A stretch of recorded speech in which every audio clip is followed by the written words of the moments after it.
Vous êtes au bon endroit sur France 3 Franche-Comté. Votre chaîne régionale bouleverse ses programmes suite à l'annonce de la fermeture prochaine de l'usine de production des locomotives ici à Belfort. Alstom, une affaire d'homme devenue affaire d'État. Émission spéciale, c'est parti.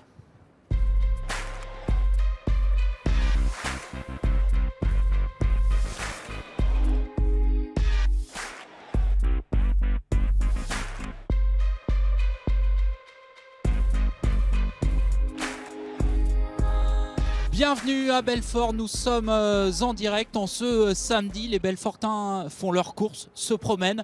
Mais ne vous y trompez pas, Belfort est une ville blessée. La Cité du Lion entend se battre pour conserver son usine car il y a 10 jours, tout juste, la direction du groupe Alstom a annoncé son intention d'en finir avec la production de locomotives dans son usine historique située à quelques centaines de mètres seulement du centre-ville où nous nous trouvons.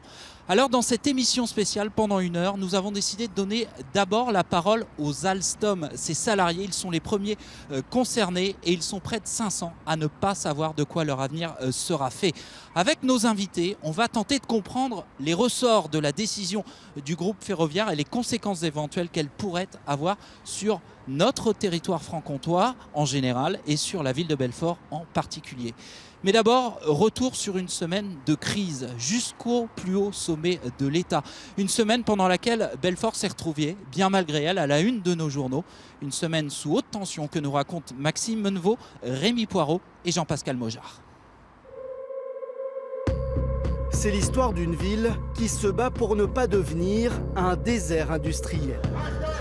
À Belfort, pendant 4 jours, nous avons suivi la mobilisation des salariés, des élus, mais aussi des habitants, pour tenter de sauver leur usine. «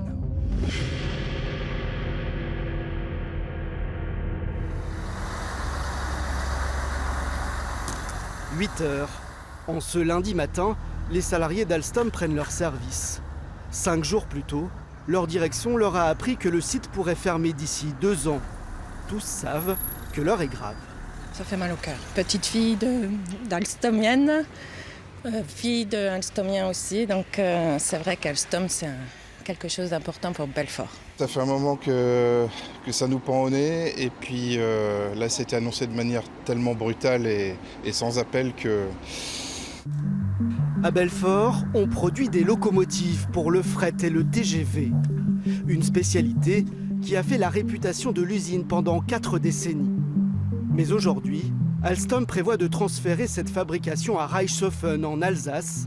En tout, 480 emplois pourraient disparaître. Une catastrophe industrielle. C'est ici qu'on fabrique les motrices de TGV, c'est ici que tous les records ont été battus dans la grande histoire ferroviaire d'Alstom et on ne peut pas admettre et accepter qu'on délocalise et qu'on déplace maintenant ces fabrications. On a toujours su résister, on a toujours su se mobiliser et se battre et on va se battre pour y croire. Bonjour. Des salariés, mais aussi des élus vent debout. 9 heures, Marie-Guide Dufay arrive pour visiter le site.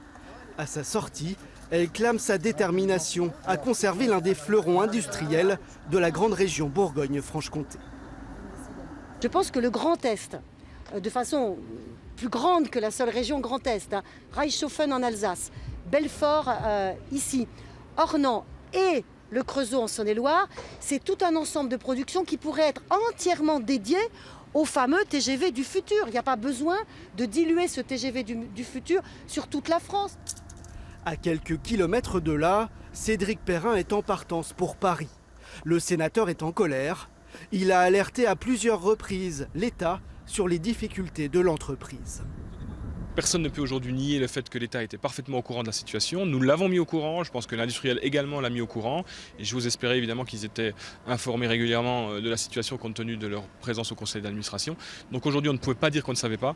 Ce qu'on demande c'est que malheureusement il est tard, mais qu'on agisse en sorte et qu'on fasse en sorte surtout que ces emplois soient maintenus à Belfort sur le site historique d'Alstom. À l'Élysée, François Hollande préside une réunion de crise interministérielle.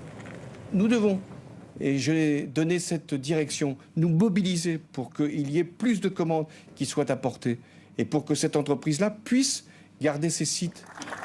La lutte ne fait que commencer. Ce n'est qu'un début. 19 heures, À l'appel de la CGT, 400 personnes se rassemblent sur la place d'Armes. Des salariés, des syndicalistes, mais aussi des anonymes, convaincus que le combat commence. Je considère que c'est important qu'on ait encore ce type d'entreprise et d'industrie dans nos régions et que si on les a plus, on finira par être des régions un petit peu des déserts industriels et ça risque d'être compliqué pour notre économie. Il n'y a pas que 400 emplois qui est menacé, parce qu'on oublie les sous-traitants qui travaillent pour la boîte d'Alstom. En tout, on estime peut-être à plus de 1200. C'est catastrophique. Je pense que l'État qui est actionnaire à 20%, quand même 20% ça représente quand même pas mal, qui ose nous dire quand même qu'il n'était pas au courant, qu'il ne s'y attendait pas, je pense qu'ils peuvent faire quelque chose. En ce lundi soir, le volontarisme affiché de l'État suscite beaucoup d'espoir. Un espoir qui sera de courte durée. Le lendemain, les salariés reçoivent un communiqué d'Henri Poupart-Lafarge. Selon lui, aucune locomotive n'a été commandée en France depuis 10 ans. Le PDG d'Alstom confirme et justifie la fermeture du site Belfortain. Un véritable coup de tonnerre. C'est une déclaration de guerre, je veux dire un bras de fer est engagé. On nous dit que c'est une erreur de communication, ce message. Nous, on trouve quand même que c'est pratiquement de la provocation. Sous le choc, les salariés décident de réagir. À 14 h, tous cessent le travail et se rassemblent au milieu des hangars. C'est un bras de fer qui a été engagé contre nous qui faisons la force de cette entreprise. Chez les ouvriers, la colère gronde. Comme un seul homme, tous se dirigent vers les bureaux et interpellent leur directeur. Je n'ai pas hésité à répondre à la presse, et donc, si vous le souhaitez, on se retrouve de l'autre côté. Vous avez des choses à cacher, monsieur ? Je regrette qu'on n'ait pas la possibilité de se parler ensemble.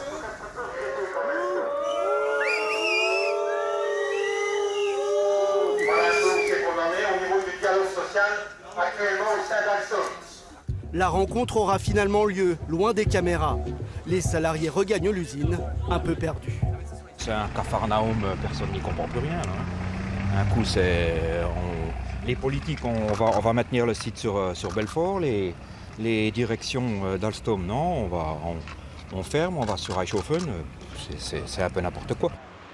À Paris, les tractations vont bon train. Les délégués syndicaux sont reçus par Christophe Sirugue, secrétaire d'État à l'industrie. On est dans une bataille qui peut être comparée à la bataille de Verdun. Le gouvernement creuse ses tranchées, la direction creuse sa tranchée. Nous, les pauvres Belfortains et les pauvres Alstomiens, sommes au milieu. Et je ne sais pas s'il faut plus croire l'un que l'autre. En tout cas, ça fait partie d'un grand jeu d'échecs où chacun essaye d'avoir l'avantage stratégique. Les élus locaux, eux, rencontrent le PDG d'Alstom. La nuit tombée, Damien Meslot rentre sur ses terres, visiblement soulagé. Monsieur Poupart-Lafarge nous a dit qu'il était ouvert à la discussion et que si les négociations évoluaient positivement avec le gouvernement, il pourrait y avoir des marges de manœuvre. Donc nous avons pris cela positivement. Mais maintenant, après les belles paroles, il faut des actes. En ce mardi soir, la course contre la montre continue.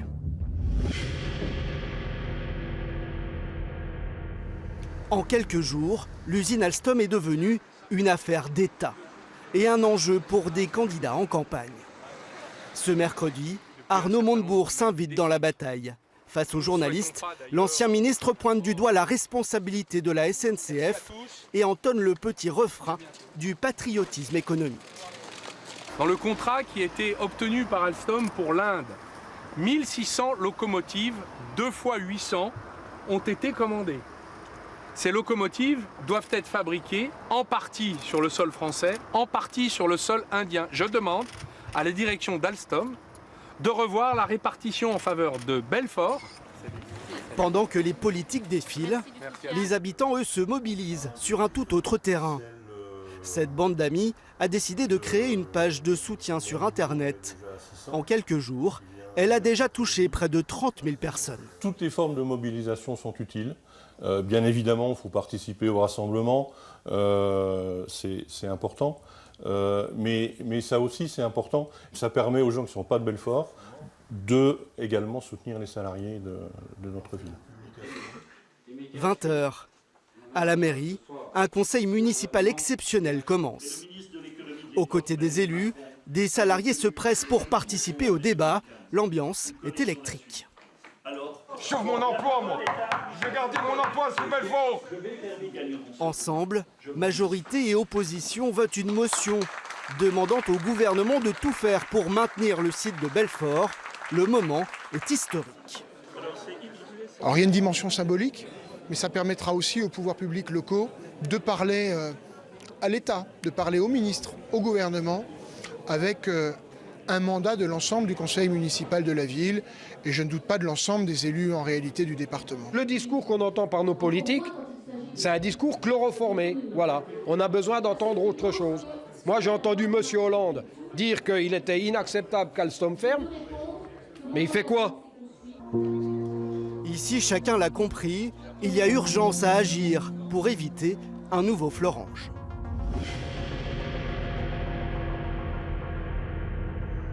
« 9h. Pour Valérie Chardon, c'est le grand jour. La déléguée syndicale retrouve ses camarades de la CFE-CGC. Sifflet, chasuble, elle a prévu tout l'attirail du parfait petit manifestant. C'est aujourd'hui qu'on va montrer notre mobilisation et qu'on a tout le monde derrière nous. On a des gens de PSA qui vont arriver, qui seront derrière nous. On espère une grande manifestation. Et en effet, la mobilisation est massive. Un à un, les 500 salariés sortent de l'usine. Pour certains, c'est même une première. On manifeste pour nous aujourd'hui, on est personnellement touchés, mais aussi pour toutes les familles, les commerçants, pour la ville de Belfort. Je pense que c'est très important. Et c'est parti pour 3 heures de manif en rang serré. Dans le cortège, des ouvriers, des techniciens, des ingénieurs, conscients que leur survie économique est en jeu. C'est en gros défendre sa société, défendre son emploi, son avenir. On ne sait pas trop ce qu'on va devenir, donc forcément de la colère. Ouais. Le temps d'un défilé, c'est toute la cité qui s'arrête. Retraités, soignants ou commerçants, tous affichent leur solidarité. Nous, en tant que commerçants, ça va nous impacter cette fermeture. Donc il faut que ça tienne quand même, Alstom. Donc non, c'est très bien, il faut que ça continue. Vous êtes solidaires ? Très. Si on pouvait faire plus, on ferait plus. À la Maison du Peuple, plus d'1 millier de personnes se rassemblent, convaincus qu'il faut marquer les esprits avant qu'il ne soit trop tard. Ça fait du bien parce qu'on se sent quand même soutenu de la part de la population, de la part de nos camarades Alstom Transport, parce qu'il y a quand même du monde là. Les petites villes de 50 000 habitants, elles ont besoin de ces emplois pour que l'économie tourne. Hein. Derrière, les commerçants, c'est fini, les services publics, tout part. Voilà, donc non, il faut absolument qu'ils reviennent en arrière. Dans la rue, c'est tout Belfort qui crie sa détresse. Déterminé à rester un haut lieu de l'industrie ferroviaire française, la Cité du Lion se battra jusqu'au bout. Retour ici à Belfort, nous sommes en édition spéciale sur France 3 Franche-Comté. Alstom vivra, chantaient les manifestants ici même jeudi. On imagine que c'est le souhait le plus cher de mes deux premiers invités. Bonjour Olivier Kohler, bonjour Eddy Cardot. Vous êtes tous les deux délégués syndicaux ici à Alstom à Belfort. D'abord un grand merci de venir un samedi sur la télé régionale. On imagine que la semaine a été très éprouvante pour vous. La première question que j'ai envie de vous demander, c'est comment vous allez ? Est-ce que c'est pas trop dur ? Une semaine chargée, une semaine bien occupée, mais nous gardons le moral. Vous gardez le moral aussi, Eddy Cardot ? Oui, tout à fait. Surtout suite après la mobilisation de jeudi. Vous vous sentez soutenu par la ville ? Voilà.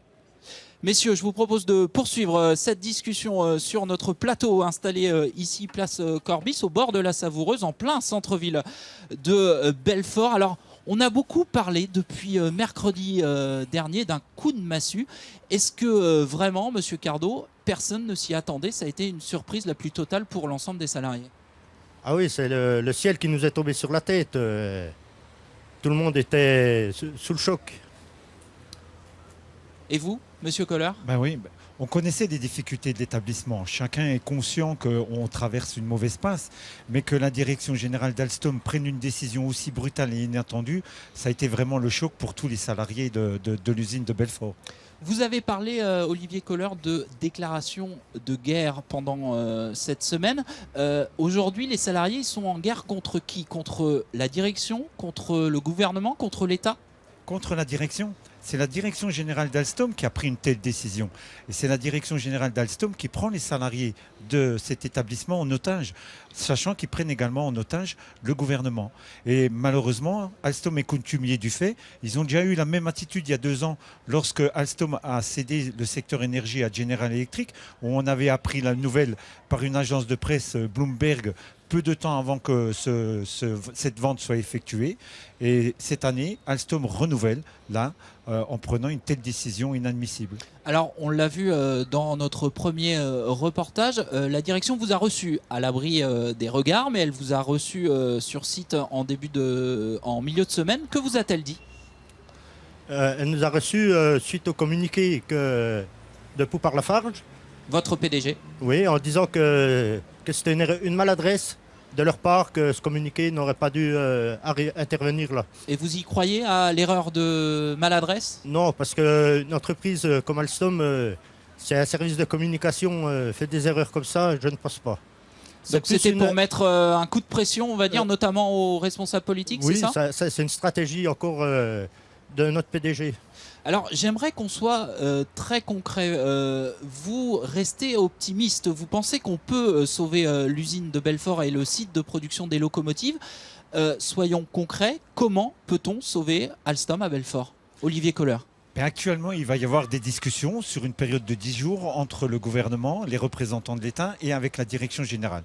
Sachant que les sujets de discussion qui vont avoir lieu sont des sujets qu'Alstom connaît depuis un certain temps. C'est-à-dire que l'État va discuter sur des propositions d'achat de matériel ferroviaire, aussi bien dans le cadre du TGV du futur qu'au niveau du marché du siècle, au niveau du transport dans la région parisienne. Donc il y a tout un tas de sujets, de possibilités où l'État peut acheter du matériel pour renflouer aussi bien l'usine de Belfort que d'autres établissements d'Alstom. Mais vous seriez concerné parce que, par exemple, pour ce que vous appelez le marché du siècle, plus de 3 milliards d'euros de contrats effectivement avec le syndicat des transports d'Île-de-France, c'est pas des locomotives, c'est pas du TGV. Vous, ce que vous fabriquez ici à Belfort, c'est plus des locomotives pour le fret notamment et pour les TGV. Alors, est-ce que effectivement ça sauverait Belfort? Ce contrat du siècle au niveau de la région parisienne permettrait d'apporter de la charge de travail pour les autres établissements d'Alstom, mais ce qui pourrait éviter que ce transfert d'activité de l'établissement de Belfort sur Reichshofen. À partir du moment où l'établissement de Reichshofen aurait une charge de travail plus que bien remplie, automatiquement, on peut supposer que la direction reviendrait sur sa décision de transférer l'activité de Belfort sur Reichshofen. Excusez-moi, mais est-ce que tous les deux, vous n'avez pas l'impression que votre direction tente de tordre le bras de l'État pour lui remplir ses carnets de commandes et finalement faire un chantage à l'emploi? Probablement. Mais ce qui est inadmissible dans sa façon d'agir, c'est l'attitude qu'elle a vis-à-vis des salariés de Belfort. C'est que dans sa tactique pour essayer probablement d'obtenir des commandes, elle met en jeu l'avenir des salariés. Et c'est ça qui est inadmissible, c'est jouer avec l'avenir de ses propres salariés, et là-dessus on peut pas l'admettre. Eddy Cardot, il y a eu des engagements forts jusqu'au président de la République. Est-ce que cette parole politique, vous y croyez? Après, il faut y croire. Ce qu'il faut, c'est surtout développer le fret aussi, pour donner de l'activité à Belfort, de locomotives. Ça fait longtemps entre nous que la France a un peu abandonné son fret. Hein. Oui, quand on nous parle de la COP21 et tout, voilà, on ne comprend pas pourquoi on abandonne le fret. Au contraire, il faut le développer. On nous parle de l'Allemagne. L'Allemagne, ils l'ont développé 10% déjà de l'année dernière. Vous me disiez tout à l'heure, il y a du boulot à Alstom. Alors effectivement, je crois que le carnet de commandes du groupe Alstom, du groupe mondial, représente jusqu'à 4 années de chiffre d'affaires. Le problème, c'est que finalement, le boulot, il n'est pas donné aux salariés français, il n'est pas donné à Belfort. Non, on le donne dans des pays comme l'Inde. Bon, certes, il faut bien qu'ils fabriquent aussi chez eux, mais c'est une partie de la commande qu'ils auraient pu fabriquer à Belfort. 1600 locomotives, je crois, c'est un énorme marché. Combien vous en fabriquez à Belfort? Une petite dizaine. Une petite dizaine, oui. C'est-à-dire rien du tout. Voilà, non, tout à fait. Le carnet de commande, le plan de charge de l'usine, il est plein jusqu'à quand? Vous avez du travail jusqu'à quand ici à Belfort? On a du travail jusqu'à fin 2018, sachant que après 2018, on a encore de l'activité, mais pas de façon suffisante pour l'ensemble des salariés. Mais sachant que ça, c'est pas la première fois que ça arrive à Belfort. La situation a déjà été pire pour Belfort, on peut le rappeler. Bien sûr. On a déjà connu des périodes où on avait une charge vraiment assez faible, assez basse, mais la direction, à cette époque, faisait des propositions autres que celles qu'elle a fait la semaine passée. C'est-à-dire qu'éventuellement, il y avait des départs des salariés les plus anciens. Il y avait, sur la base du volontariat, il y avait du prêt de personnel dans d'autres établissements du groupe. Il y avait du transfert d'activité de la part d'établissements qui étaient bien chargés sur l'unité de Belfort. Donc il y avait une recherche de passer ce mauvais cap, et sachant qu'il y avait toujours des probabilités de prise de commande, comme ça s'est avéré jusqu'à maintenant. Mais jamais la direction n'avait pris une décision aussi brutale pour Belfort. Vous êtes en train de nous dire que finalement c'est une sorte de plan social déguisé ? C'est une restructuration par rapport aux difficultés que l'usine pourrait connaître, si on peut appeler ça encore difficultés pour les établissements en France. Alstom a engagé une restructuration en disant du fait du peu d'activité que nous avons, nous adaptons notre charge par rapport à la capacité et on restructure. On ferme un établissement purement et simplement en mettant tout le monde devant le fait accompli. Alors est-ce que vous n'avez pas peur aussi que certains dirigeants, alors vos dirigeants à vous, mais aussi peut-être des dirigeants politiques, jouent sur les mots, parce que finalement la direction d'Alstom, elle parle d'un transfert de l'unité de production et elle veut garder, elle veut pas fermer définitivement le site de Belfort. Elle parle de maintenir quelques dizaines de salariés ici, notamment pour la maintenance. Est-ce que dans quelques mois, quelques années, on risque pas de se retrouver avec une situation où tout le monde... Mais non, on n'a pas fermé Belfort, il reste, regardez, il reste encore une usine Alstom avec des salariés Alstom. C'est ce qu'ils veulent nous faire croire. L'ensemble des salariés et puis les organisations syndicales, ce qu'ils veulent, c'est garder l'activité, même la développer sur le site de Belfort et garder ses emplois. L'activité de production. L'activité de production et puis l'ingénierie. Merci beaucoup, messieurs. On a bien compris que vous gardez le moral et que vous voulez rester optimiste. Merci encore une fois d'être venu pendant votre week-end sur France 3 Franche-Comté. Alors, vous travaillez chez Alstom, chez un fleuron de l'industrie française, symbole de l'excellence industrielle de notre pays. D'où vient Alstom ? D'Alsace. Je vous propose de vous replonger dans le grand livre d'histoire d'Alstom avec Stéphanie Bourgeot et Intisar Baloul. L'émission se poursuit. C'est l'histoire d'une figure de proue. Un vaisseau amiral pris dans la tempête, un gigantesque navire qui avait largué ses amarres à Belfort pour des raisons stratégiques et qui va sans doute lever l'ancre pour les mêmes raisons.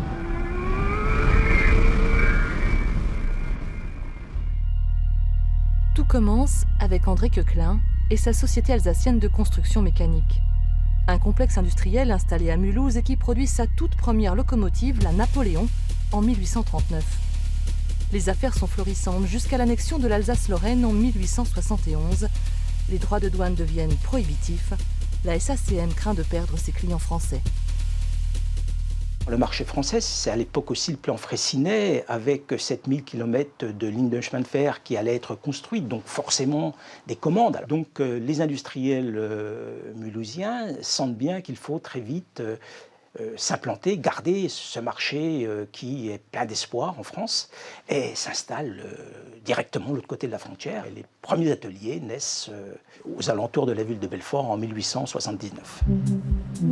Et la stratégie s'avère payante. Les usines belfortaines prospèrent mieux, elles rayonnent. L'Alsacienne fusionne avec Thomson Houston en 1928. Alstom est né. Sa spécialité, la traction électrique ferroviaire. Ses trains sillonnent la France, son savoir-faire est reconnu dans le monde entier. Ses performances préfigurent le géant à venir. Ces bogies ont déjà réalisé des vitesses de 170 km/h sur Paris-Bruxelles et nous pensons prochainement marcher à 240 km/h. L'apogée du site belfortain, nous sommes au cœur des 30 Glorieuses. D'ailleurs, le général de Gaulle visite les usines en 1959.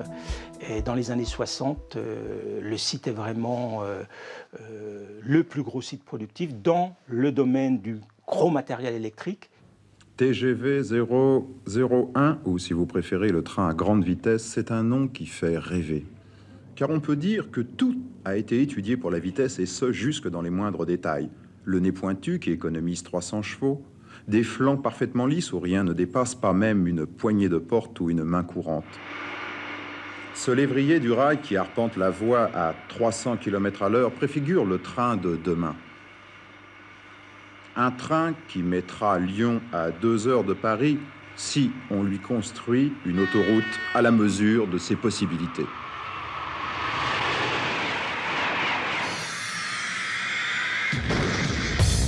Alstom, c'est la vitesse, mais c'est aussi l'emballement. Les fusions-absorptions, la valse des noms au gré des alliances et des diversifications. CGE Alstom, Alstom Atlantique, GEC Alstom, jusqu'à l'entrée en bourse en 1998 et la symbolique perte du H. Un H qui symbolisait les hommes et leurs humeurs. Alstom connaît les soubresauts d'une grande entreprise. En 1979, avec la grève de la dignité qui fait exploser la colère de milliers d'hommes. J'ai entendu l'explosion cette nuit. Il était 2h15, comme ça. Ça fait boum. Et une motrice. C'est le début du désamour. En 1994, rien ne va plus. Les Alstom sont dans la rue. En 2004, ils sont à la rue. Le groupe est exsangue, les carnets de commandes sont en berne. La mésalliance avec ABB et ses turbines défectueuses est une catastrophe. L'État est appelé à la rescousse. Vous avez pris l'engagement, côté direction, côté gouvernement, de sauver ce site. Donc on compte sur vous et sur nos patrons pour faire en sorte qu'il y ait de la charge pour assurer la pérennité de cet établissement. Alstom, nous y croyons. C'est l'énergie, c'est les transports, ce sont donc des marchés porteurs, c'est aussi des personnels qui savent travailler, et il n'y a aucune raison qu'on sacrifie ce patrimoine industriel. Le site de Belfort, historiquement, subit depuis maintenant une trentaine d'années une déliquescence au niveau de ses forces productives. C'est-à-dire que finalement cet arrêt de la traction à Belfort, ou cette annonce de l'arrêt des activités productives à Belfort, est finalement l'aboutissement d'un long cheminement. Car le plan de sauvetage de l'État et les restructurations engagées n'ont donné que 4 ans de sursis à l'entreprise avant la rechute. Quand en 2015, General Electric finalise le rachat de la branche énergie Alstom, le ferroviaire reste à quai. Le gouvernement est de nouveau pris à partie. Belfort a un avenir industriel et que cet avenir industriel, il fait partie d'abord des engagements qui ont été pris de part et d'autre par Alstom, par General Electric, et de ces engagements qui sont suivis par le gouvernement et les pouvoirs publics. À l'aube de l'avènement du TGV du futur, la direction sonne donc le repli en Alsace. Le site belfortain, qui a recensé plus de 8000 salariés, n'en compterait plus que 80 d'ici 2018.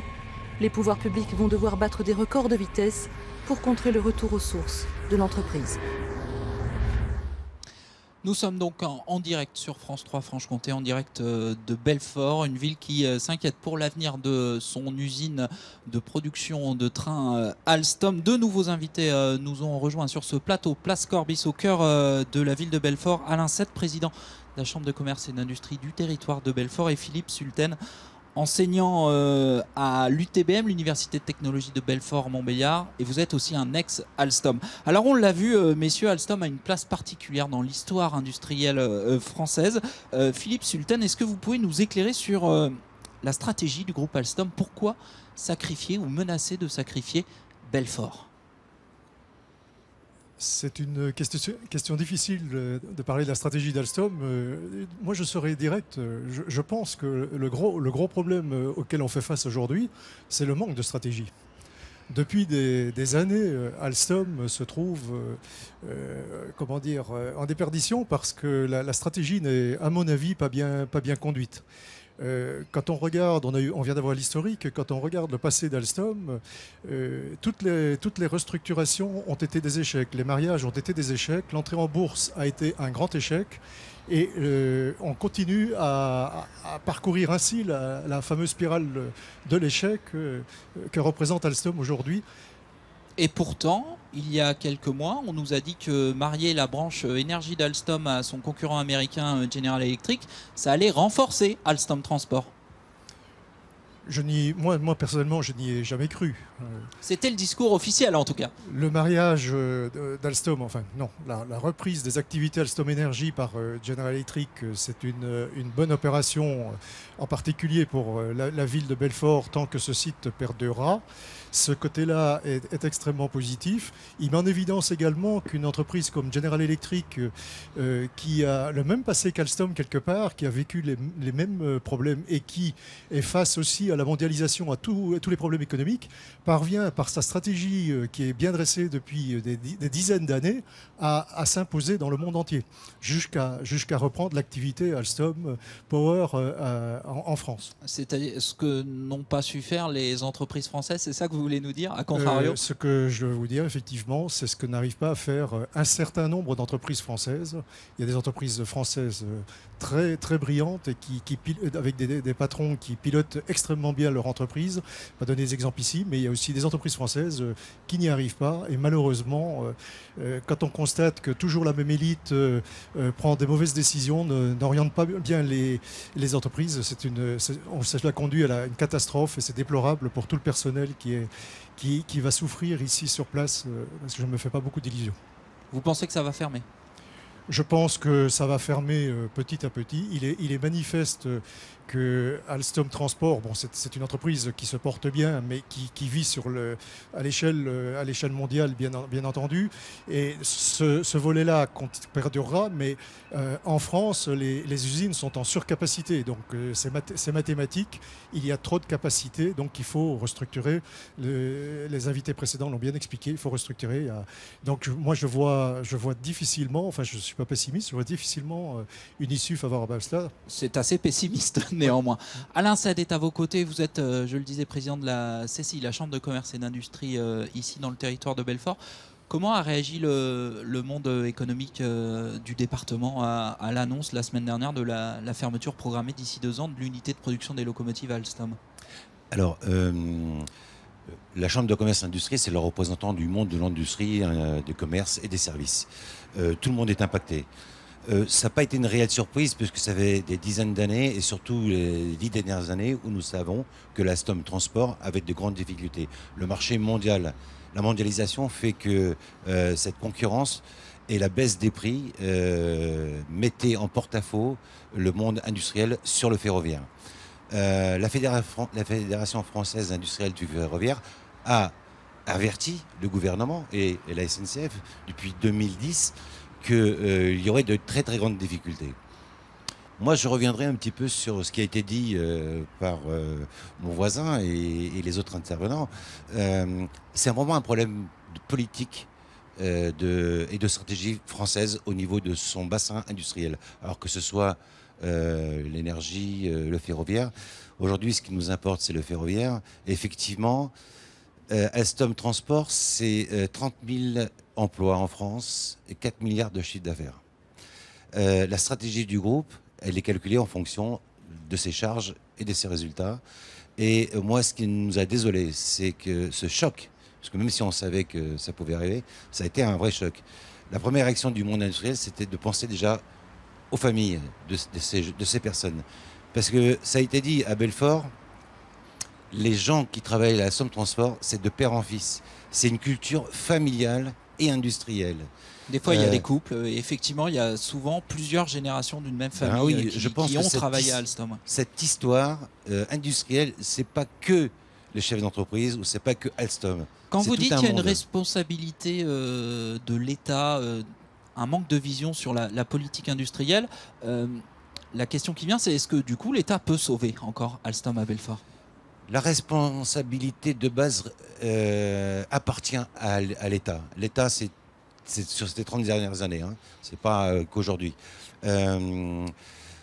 Laisser la mondialisation envahir nos marchés sans se protéger sur les savoir-faire, les compétences des hommes et des femmes qui fabriquent ce TGV, parce que l'histoire industrielle du transport ferroviaire, ça commence en 1871. Aujourd'hui, on est passé de la machine à vapeur à la grande vitesse. Les TGV français sont les trains les plus sécurisés, les plus rapides, puisque nous avons battu le record du monde. Mais que faut-il faire ? Faut truquer les appels d'offres parce que... Non, bah alors dites-moi, parce que comment on protège ? Ça se fait pas dans l'industrie. C'est pas un terme grand emploi. Comment on protège ? Il y a des préférences nationales. Il y a aussi, je veux dire, écoutez, même si vous payez un marché un peu plus cher et que à partir de là, vous pouvez conserver vos emplois, le calcul est vite fait. Est-ce que vous préférez détruire des emplois en France, perdre vos compétences sur des conséquences sur des décennies, que de garder ce tissu industriel en place et de combattre en gardant une certaine qualité. Le Made in Sauf France qu'Alain, est respecté. vous savez aussi que des concurrents d'Alstom Transport produisent en France. Je pense à Bombardier, qui est un gros site industriel. Je crois qu'il y a plus de 2000 salariés dans le département du Nord. CAF, qui a construit par exemple le tramway de Besançon, l'a assemblé dans une usine du sud-ouest de la France. Donc finalement, ça crée aussi des emplois en France. Absolument. Mais ils sont exactement dans le même schéma, puisqu'ils font partie de la même filière. Alors pourquoi eux arrivent à s'en sortir et Alstom Transport n'y arrive pas ? Expliquez-moi, trouvez-moi la solution, parce que je veux dire que la filière ferroviaire n'est pas que réservée à Alstom Transport. Vous l'avez cité, il y a des concurrents. Pourquoi dans ce monde de la mondialisation, les concurrents trouvent des solutions et nous, on n'arrive pas à en trouver ? Il y a des difficultés quelque part.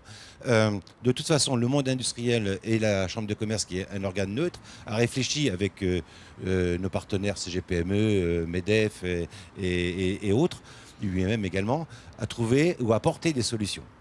Aujourd'hui, je ne crois pas vraiment non plus, parce que c'est reculé un peu pour me sauter. Jusqu'à 2018, on a de quoi finir les marchés.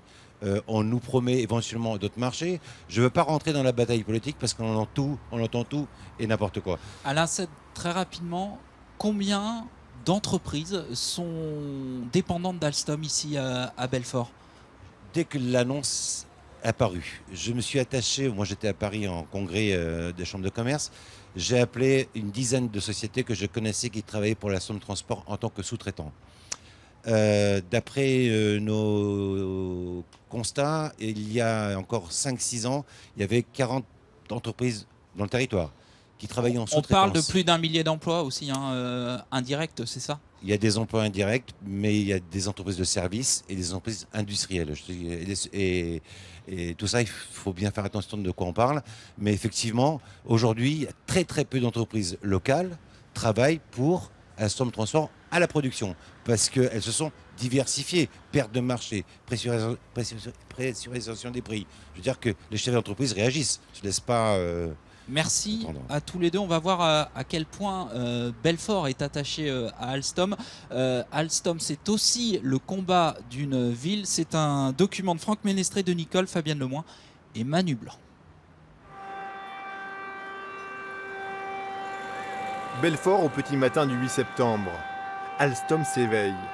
En ville, l'activité redémarre, calmement, ou presque.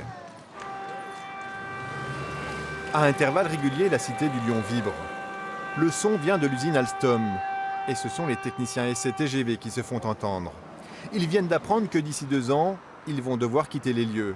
Alors, dès qu'ils le peuvent, ils actionnent l'avertisseur sonore des motrices. Un long cri d'agonie, mais la bête ne veut pas mourir. Les gens bossent quand même ou c'est difficile ? On ralentit, mais on lâche pas le crayon parce qu'on ne veut pas perdre espoir. Si on lâche le crayon maintenant, on peut peut-être tout perdre beaucoup plus vite que d'ici 2 ans. Et puis, en même temps, on ne peut pas se donner à fond comme on le faisait jusqu'à présent parce qu'ils nous font quand même du mal. Au gré des annonces de relance ou de fermeture confirmées, le moral des salariés fait le yo-yo. Du coup, la tension monte et face aux médias, les Alstom restent discrets. Bonjour, on peut vous poser une petite question s'il vous plaît ? Oui, merci, je relis. Merci. Monsieur, s'il vous plaît, on peut vous poser une question ? Bonne journée. Pas de commentaire particulier, merci. Quel avenir pour demain ? Tous se posent la question.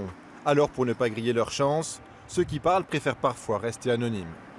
Je pense que les gens ont un peu d'espoir de rester le plus longtemps possible sur le site, parce que ça va se faire au fil de l'eau sur les 2 ans, à mon avis. Je pense que c'est un peu ça la crème de tout le monde, quoi. C'est d'essayer de maintenir son emploi le plus longtemps possible, et donc de rester anonyme.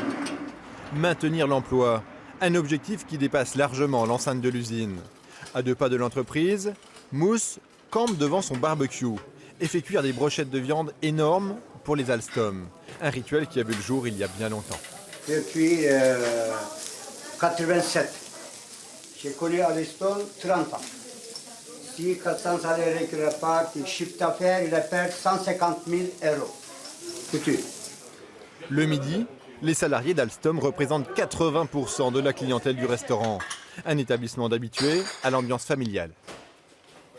Tous les gens d'Alstom m'ont connue toute petite. Moi, mon père, il a racheté ici, j'avais que 2 ans et ça fait, j'en ai 30 bientôt. Et ils m'ont vu grandir, c'est devenu une grande famille. Ça fout une claque en même temps à nous, mis à part même le restaurant, mais aussi à Belfort.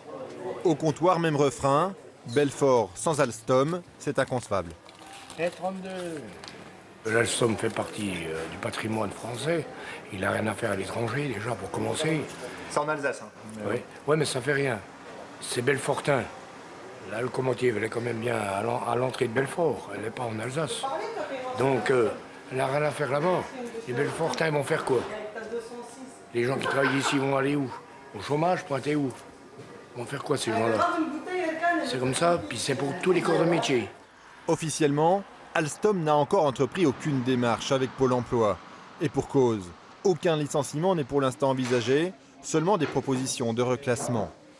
Par contre, chez les commerçants voisins de l'entreprise, les emplois dépendent directement des ventes générées par les travailleurs d'Alstom. Une quiche et un fromage blanc. Je suis en face le site, il y a juste la rue à traverser. Voilà. Donc la rue à traverser, ça veut dire que demain, s'il n'y a plus de salariés, la rue ne sera plus traversée par les salariés. Et moi, c'est clair que j'aurai du mal, ça c'est sûr. Si on n'a plus les personnes, c'est un commerce qui meurt, comme beaucoup d'entreprises. Alstom, c'est le poumon de Belfort. Mais ce cancer, qui ronge le poumon belfortin, pourrait bien développer des métastases dans les villes alentours. Au plus fort de l'activité d'Alstom, plus de la moitié des habitants de la petite ville de Cravanche étaient des salariés du constructeur de trains. Des quartiers entiers ont même été construits pour les accueillir. Le domaine du Salbert qui se trouve ici. Avec les maisons plutôt des responsables? C'était plutôt les maisons des directeurs, effectivement. Ici, vous avez le domaine de l'étang qui était plutôt pour loger les techniciens. Le dernier domaine qui a été construit, donc, c'est le domaine du Bois-Joli, ici. Des habitations qui pourraient bien rapidement se vider. Car quelques heures seulement après l'annonce du départ des salariés de la branche transport, les agences immobilières ont noté une activité inhabituelle. Ce matin, à mon agence, j'ai eu 3 appels pour des estimations de biens, de maisons, SR, Val d'Oie et le Technopole, à côté de l'Alstom. Sur les remparts de la citadelle, avenue de l'Espérance, la ville de Belfort affiche son soutien aux Alstom. Et là, Alstom retrouve ce H qui humanise l'entreprise et qui a disparu lors de sa cotation en bourse en 1998. Alors au final, que penser? Que les salariés ont été sacrifiés sur l'autel du profit? Rien n'est évident, mais l'impact humain à venir est lui bien prévisible. On a fait confiance, on a eu des engagements, et puis tout ça c'est jeté à volo, et puis on ne s'occupe pas des problèmes humains. J'ai l'impression que c'est une gestion qui est purement financière et qui ne tient pas compte des hommes. C'est-à-dire que les hommes, ils sont broyés là-dedans. Ils sont broyés, ils sont pris comme quantité négligeable. Et ça, c'est quelque chose qui me révolte profondément. Éric Gibault est l'un des 400 salariés voués à partir travailler à Reichshofen en Alsace d'ici 2 ans. Mais toute sa vie est ici à Belfort, avec son épouse et ses 3 enfants, parmi lesquels Thomas, 8 ans. Des enfants qu'il tente de protéger comme il peut, en évitant de trop en dire sur sa situation. On ne le montrait pas, et aussi même par rapport aux enfants, on ne le montrait pas, parce que c'est le rôle de parents. Mais très affecté quand même par cette décision, sachant qu'avec 35 ans d'usine cette année en plus, donc je pense que la médaille aura un goût certainement amer. Ouais, ça fait quand même mal au cœur, sachant que j'ai toujours connu, moi, Alstom depuis 1981. C'est quelque chose d'important, quoi. C'est toute ma carrière, sachant que mes grands-parents et mes parents ont travaillé dans cette usine. Donc je me dis quelque part, voilà, qu'est-ce que je vais laisser demain à mes enfants, quoi. Magali, l'épouse d'Éric, est assistante maternelle. Une activité professionnelle qui permet de cofinancer la passion des enfants pour le patinage artistique. Une passion partagée par Manon et Marine, 12 et 17 ans, et par leur petit frère. Tu veux faire 3 par 3, tu fais 1, 2, 3, ensuite 4, 5, 6. Mais depuis quelques jours, les préoccupations de Thomas ont changé. Qu'est-ce que tu voulais faire à la ligne, toi? Je me demandais si on allait déménager, si soit qu'ils partaient dans un autre pays pour travailler, Et après, c'est ça, quoi. Je me posais tout le temps ces questions comme ça. Il t'a rassuré, ton papa? Oui. Le petit nous demande si on va déménager. La deuxième n'ose même plus nous demander 1 euro pour aller chercher un truc. Donc c'est pas facile de leur faire comprendre que bon, on va continuer quand même à vivre malgré tout. Mais voilà, ça va pas être facile tous les jours. Oui, c'est sûr. C'est pas avec mon salaire qu'on va... Voilà. Je sais qu'on va s'en sortir. Et qui va s'en sortir? La famille Gibault vit désormais au rythme des annonces d'arrêt de l'activité et des contre-annonces liées à un hypothétique sauvetage. Malgré tout, Eric reprend le travail chaque nuit chez Alstom, des nuits qui paraissent de plus en plus longues. Retour ici à Belfort, nous sommes en direct sur France 3 Franche-Comté, émission spéciale consacrée à la fermeture annoncée de l'usine de production de locomotives Alstom ici à Belfort. De nouveaux invités nous ont rejoints sur notre plateau Place Corbis. Denis Jean-Gérard, vous êtes commerçant ici à Belfort, vous êtes aussi un ancien salarié d'Alstom et vous avez monté il y a quelques jours un collectif citoyen pour soutenir les salariés d'Alstom. Et puis une autre figure belfortaine sur notre plateau, Jean-Paul Roland, vous êtes le patron du festival des Eurokéennes. Denis Jean-Gérard, Belfort c'est Alstom, Alstom c'est Belfort. C'est évidemment plus qu'un slogan? Ah ben pour moi, c'est plus qu'un slogan, parce que j'ai quand même travaillé 40 ans à Alstom, de 1973 à 2013. Et c'est vraiment, ça a toujours tourné autour de l'Alstom. Toute ma vie, toute notre vie, on tournait autour de l'Alstom. Alors votre vie à vous, mais la vie de la ville aussi? Ah ben la vie de la ville, elle a toujours été, je dirais, secouée par l'Alstom, aussi bien dans les mouvements, dans les moments difficiles. Je dirais, moi j'ai connu les grèves de 79, 94, les grandes grèves, les grandes manifs pour l'amiante. Je veux dire, ça a vraiment été. Alors après, aujourd'hui, c'est Alstom. Moi, j'ai commencé en 79. Alstom a bien changé. Alstom a bien changé. En 73, quand je suis arrivé, tout le monde était Alstom. Après, il y a eu les premières filialisations et tout ce que vous voulez. Mais l'Alstom, c'est Belfort. Et Belfort, c'est l'Alstom. Jean-Paul Roland, vous confirmez le monde culturel que vous représentez en quelque sorte? Il est solidaire du monde ouvrier ici à Belfort? Oui, enfin, totalement. Je crois qu'il y a plusieurs proximités. Il y a une proximité, j'allais dire, géographique. Hein. Belfort, c'est pas une grande ville, donc on est tous plus ou moins proches de cette entreprise. Tout le monde connaît des Alstom. Oui, enfin nous on a regardé par exemple, ne serait-ce que dans notre petite structure à l'année, tout le monde a quelqu'un dans sa famille qui est proche de l'Alstom. Et puis surtout, on le voit bien, c'est surtout une proximité identitaire. Je crois que c'est ça qui finalement touche les gens au-delà de ceux qui y travaillent. C'est que finalement on voit bien que ça fait partie de cette identité belfortaine de façon assez forte.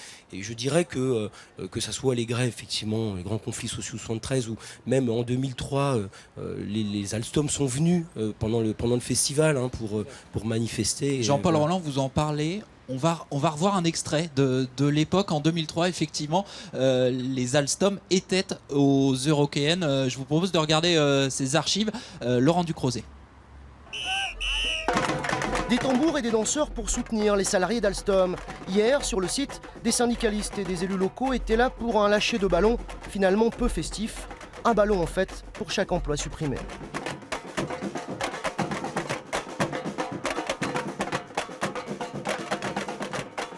On dit à ce gouvernement qu'ils ont faux, c'est le gouvernement du patronat, c'est le MEDEF, on n'est pas d'accord avec ce qui se passe et je veux dire, notre présence ici, on est là pour le dénoncer. Jean-Paul Roland, il y a finalement 13 ans plus tard, tout recommence ? Oui, mais bon, je crois que les spécialistes et les experts en économie l'ont bien expliqué. Ça fait partie soubresaut, politique, stratégie, etc. Ce qui finalement, quand je revois l'extrait, moi, ce qui me touchait, c'est que finalement, bon, on a arrêté le festival pendant ce temps-là, des élus, etc., tout bord, des syndicalistes, et ça, je veux dire, les gens qui venaient ont accepté ça. Enfin, on voyait bien que dans un milieu, un moment festif, ces préoccupations, elles sont les préoccupations de chacun. Elles reprennent le dessus. Elles reprennent le dessus, et elles vont bien au-delà, j'allais dire, de Belfort. C'est ça, surtout, qui est, je crois, en tout cas ici, un peu l'onde de choc.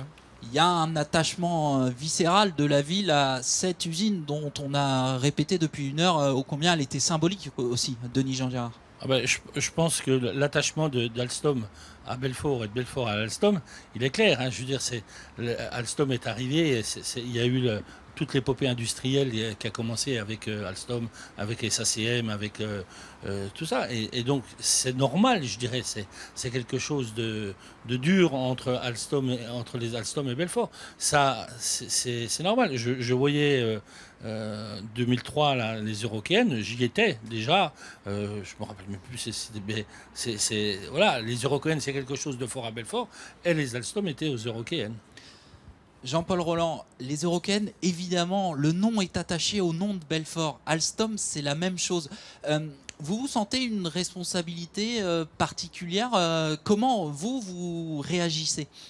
Ce qu'il faut savoir déjà, c'est que l'Alstom est partenaire du festival depuis très longtemps. Donc c'est vrai que notre structure, on est basé nous à l'intérieur de l'Alstom. C'est-à-dire que notre dizaine d'employés, quand on y va, on passe tout le temps, tous les jours, tous les matins dans l'Alstom et on revient. Donc l'Alstom, chez nous, on n'y travaille pas, mais en tout cas, c'est fortement marqué. Et je crois aussi, je crois que c'est un peu ce que les gens précédents ont dit, c'est qu'il y a aussi une fierté parce qu'il y a un savoir-faire. Tout le monde ne sait pas faire des locomotives dans le monde. On rappelle, la motrice 001, le premier TGV 72, il est là, il trône au bord de... Il est posé là. Quand on va à des rendez-vous à Paris, on monte dans un véhicule qui a été fabriqué de la ville d'où on vient. Donc c'est ça, je pense, qui est malheureux et qui va certainement faire très mal. Denis-Jean Gérard, vous avez monté, je le disais tout à l'heure, un collectif citoyen pour peser, on imagine, pour montrer la solidarité de la ville. Mais est-ce que vous êtes optimiste ?